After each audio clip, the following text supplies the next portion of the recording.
Bahlil kelihatan tunduk banget sama Gibran.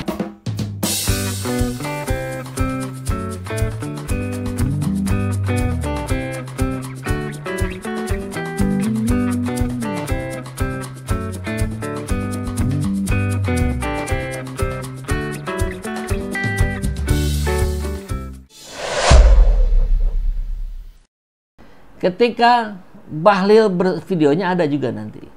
Ketika Bahlil bersalaman dengan Pak Prabowo, ya biasa begini. Tapi ketika bersalaman dengan Gibran, dia sujud. Jujud, kalau bahasa Sunda itu jujud. Dia seperti yang mau menyembah, atau bahkan sudah menyembah. Menyembah kepada Gibran Raka Buming Raka. Apa ini artinya? Ini artinya adalah, ya ini yang mau kita bahas. Kalau Pak Prabowo melihat, kan Pak Prabowo tidak memperlihatkan yang sebelah sini. Pak Prabowo sedang salaman ke sebelah kiri terus. Pasti ini menjadi tanda tanya yang sangat besar. Ada apa dengan Bahlil? Kan salam itu menunjukkan penghormatan, penghargaan, sikap hormat. Salaman dengan Prabowo biasa, tapi dengan Gibran, kalau saya suka begitu juga, ya ke orang tua, ya, ke tokoh-tokoh yang saya kagumi. Apakah Gibran adalah tokoh yang dikagumi oleh Bahlil? Kan itu pertanyaannya. Nggak mungkin. Yang ada itu adalah abdi kepada raja, kan gitu. Apakah Bahlil yang sudah telak-telak menyatakan bahwa bahaya berhadapan dengan Raja Jawa ini, jangan macam-macam, apakah termasuk ke anak Raja Jawa? Ini saya jujur aja, saya nggak punya kepentingan apa-apa pribadi. Kepentingan saya ke depan adalah Golkar harus lebih baik dari sekarang. Karena itu, pemerintahan Pak Prabowo Gibran sebagai kelanjutan daripada pemerintahan Jokowi Maruf Amin. Jadi kita harus lebih paten lagi. Soalnya Raja Jawa ini kalau kita main-main celaka kita. Saya mau kasih tahu aja, jangan coba-coba main-main di barang ini. Ini, waduh, ngeri-ngeri sedap barang ini, saya kasih tahu. Udah, waduh ini. Dan sudah banyak kok, sudah lihat kan barang ini kan? Ya tidak perlu saya ungkapkan lah, tidak perlu. Ataukah Bahlil memprediksi bahwa 2 tahun lagi orang yang sedang dihormat ini ya memang akan menjadi raja? Pak Prabowo, lihatlah sekeliling. Kalau lihat komponen kabinet itu, ya, itu posturnya lebih banyak yang pro Jokowi dibandingkan pro Anda. Kan pro Jokowi, pro Pak Prabowo juga. Ya belum tentu. Aroma-aroma pengkhianatan kan kental. Ketika kita lihat bagaimana dengan mudahnya Jokowi mengkhianati PDIP. Rahim yang sudah membesarkannya, orang tua yang sudah membesarkannya, dari dia bukan apa-apa di Solo, wali kota Solo, gubernur Jakarta, presiden Indonesia 2 periode, dengan mudahnya dia khianati. Dan dalam banyak hal kita tahu, kita lihat apa yang dilakukan oleh Gibran itu mengikuti apa yang dilakukan oleh bapaknya. Oke, Bahlil sembah Gibran. Nah, ini yang terjadi di kemarin ya, di kabinet kemarin, apa yang disampaikan Pak Prabowo, peringatan keras ya, tidak patuh copot. Tapi ternyata yang dimaksud adalah bukan mencopot menteri, tapi para menteri diberikan wewenang untuk mencopot bawahannya kalau kinerjanya nggak baik. Bahkan ada yang mengatakan kalau bisa dibikin sulit, kenapa dibikin mudah?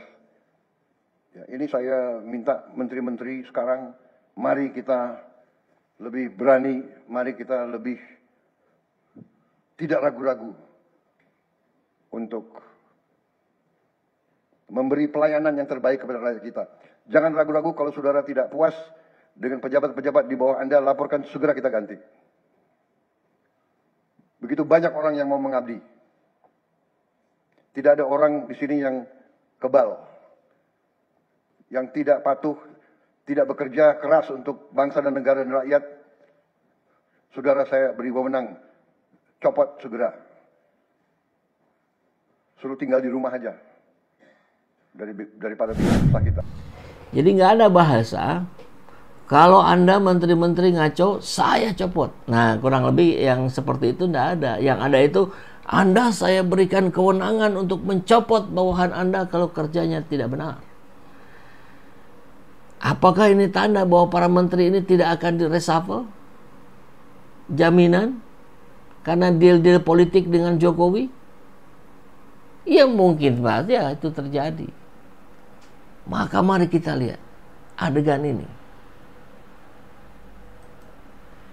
Ini di posting King Purwa ya. Ngapain bro? Lahadalia salaman sama Gibran sampai gitu amat, hampir kayak cium tangan. Dan mungkin sudah ya dalam video ini. Jijik. Wajarnya ke Prabowo yang lebih senior, tapi lu biasa-biasa aja salamannya. Kalaupun dilakukan sama Prabowo seperti itu ya sama jijik juga. Nah, ini kecil ya, videonya kecil, nanti kita perbesar. Nah, itu kejadiannya. Kita lihat dulu nih fotonya. Prabowo, sampingnya Gibran, seberangnya Bahlil. Ya, maksudnya barangkali mencium tangan Gibran. Bahkan kalau tidak ada meja di situ, jangan-jangan Gibran juga akan mencium kaki, Bahlil akan mencium kakinya Gibran. Karena ada meja kehalang, jadi nggak dilakukan. Bisa jadi begitu. Astagfirullahaladzim. Ngeri kali nih ya, lihat konstelasi politik kita hari ini dengan berbagai perilaku yang aneh di luar nalar. Ke Prabowo-nya biasa. Oke, sekarang kita lihat videonya ya. Kita simak videonya. Presiden Republik Indonesia dan Wakil Presiden Republik Indonesia memasuki ruang sidang. Nah, ini detik-detik salaman. Gibran mengikuti dari belakang. Yang lain biasa tuh, bagian hormat ya, yang dari TNI, dari Polri hormat. Di belakangnya Gibran. Tuh. Oke, sebentar ya. Kita mundur dulu. Prabowo salaman dengan Bahlil ini biasa saja nih. Kita lihat.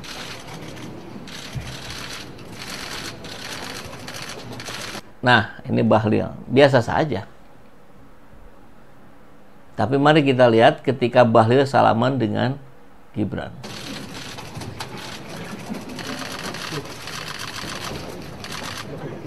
Nah, saya pause pas banget nih.